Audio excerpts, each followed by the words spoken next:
ngasi nungdar phongkiba kangleipak kimeragi pauchedagi maroiba pau khara khangacharaga miyamda khulochamdage VIP ngakliba security sing lauthoraga region oiriba sugununa chingbada ngak sambagi thabak paikhatpiu pramesor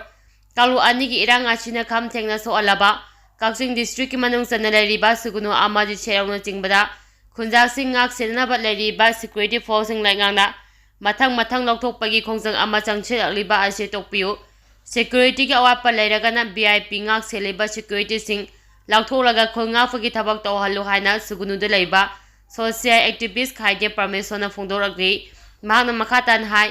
VIP amadi MLA minister na singbagi makoi gidi soiba yade haiduna pung kumari khulai paiba security singna ngak shenduna lairi aduga region oiriba sugunu amadi serau loinana manipur gi tunga mampham singda khunja sing ngak senabagi thamliba BSF na chingba hauzik mathang lautokpa honari masida khunja sing akpi sembina ba lairoidra haibagi awaba ama lairi maduna security lautokpiganu lauthokke hairaba su VIP sing MLA minister na sing bangak seliba security personnel sing adu lauthoklaga khunja sing ngak sembada sijinabana khwaitigi achumba khongthang oigani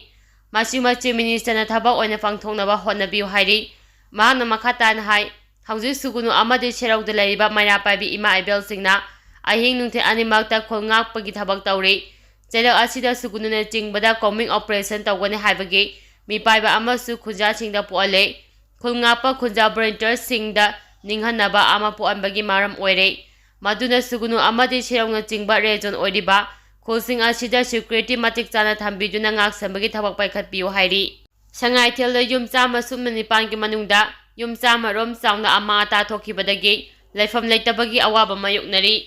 Imphal West District ke lamsang kendra ki manung chana leiriba Sangaithel khulda ngarang akama mawngda nunglai nungsik kalojana len takhiba aduda apipa khula sigi yum chama ga sumnani panlom leibagi manungda yum chama di chawna ama ta thoanduna leipham leitabagi awaba yamna chawna mayuknare hairi awaba mayuknaraba khunja singna pausi asida phongdoropagi matung inadi Sangaithel khulgi oina di jingana kopa yum ngaktani maduna yum chama sumnani pamuk leipada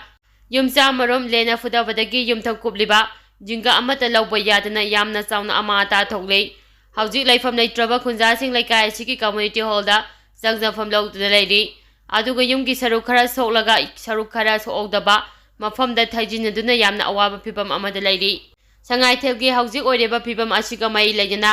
ngarang lamsang kendra gi MLA rajena hakthengna lena mangta alava yumsing yengsingkrei loina MLA gi maikaidagi chana thaknaba polam kayasu awaba taraba imungsingda khusinakre hairi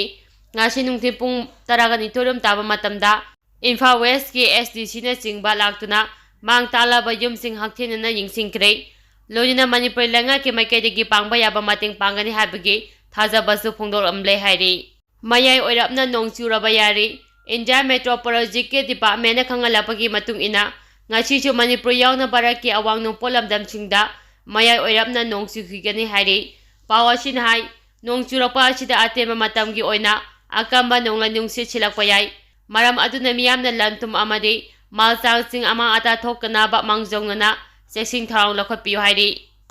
laupari kunthada thava mairen amadi tarabujana chingba mangta ankre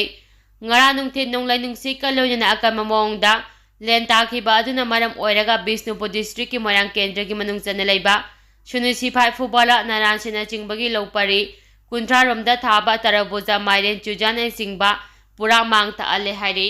polam sing asibo thariba laumi singna phongdoropagi matung inadi log leaf irrigation LLI gi local gi manakta hairiba laupari kunthra romda mahi marong sing asi laumi singna yamna wana thajabani water resource development asu local dagi ising matam chana pibiduna tarabus amadi marina chingba asi mapum faba khara horoklabani adubu ngarang angapa mawngda takhiba len aduna loinama fudattuna chingkup sana manghalai maram aduna laumi singi oidiba phibam asi mai leinaba Bishnupur district ki DC na miyeng changbiduna laumi singi awaba asi kharadang oirabasu ko ambinaba hodabiu loinana atai lenga ki mai leinaba department singi su miyeng changbiu haina laumi singna phongdorakli hayeng fawba school suti tharagani ngarang sikhiba akamba nonglai nungsit amadi lena maram oiraga manipur gi singi district yauna mafam kayada yumkai amade poche kya ama ata thon kiba asi yenglaga hayeng faba manipur lenga ki makhada leiba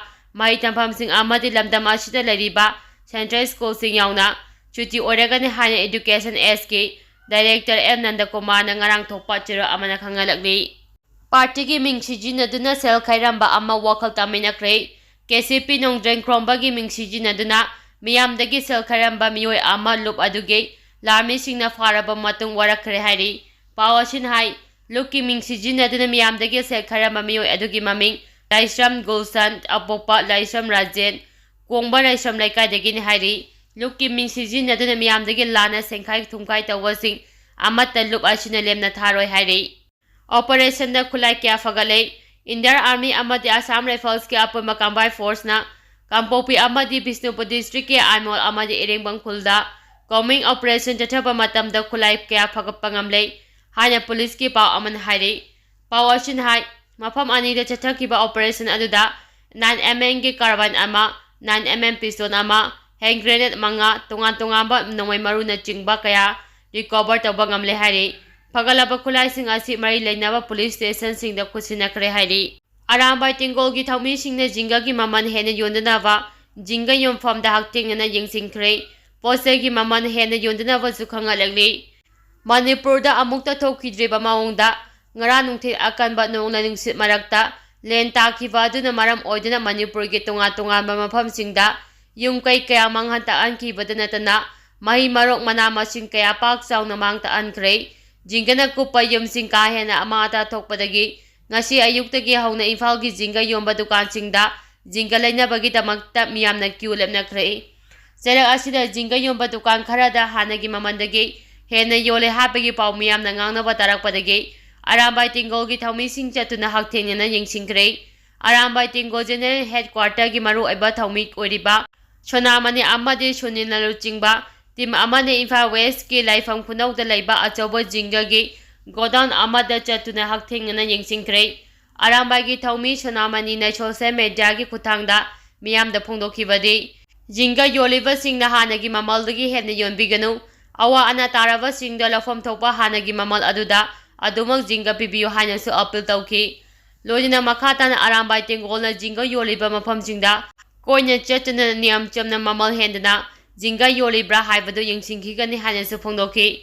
Amaramda Arambai tingol gi control room operator oina thawpuriba Raisam Robasana thadorapa chura amana miyam amade karbar tawriba ichil inaw sing mafamda wafam khara khangalakli ba wafam sing adudi nonglainungsi amadi len yaungna takiba akamba nongna maram oiraga yungkai kaya ama ata thokre masida sunatana mafam kharada yunggi jinga yuba paithokiba yungkai tekpada maram oiraga leipham leitaba kaya amasu yauri asumna wanaraba yungkai semjindaba yadraba mafam matam asida karba tawriba ichil inaw kharana pochai gi mamal hengatpa maru oina yungkai semjinbada changdaba yadraba pochai jingana chingba hanagi mamaldagi ngachina ihen hingatkiba haibasi yamna leibak thiba thawongni hairi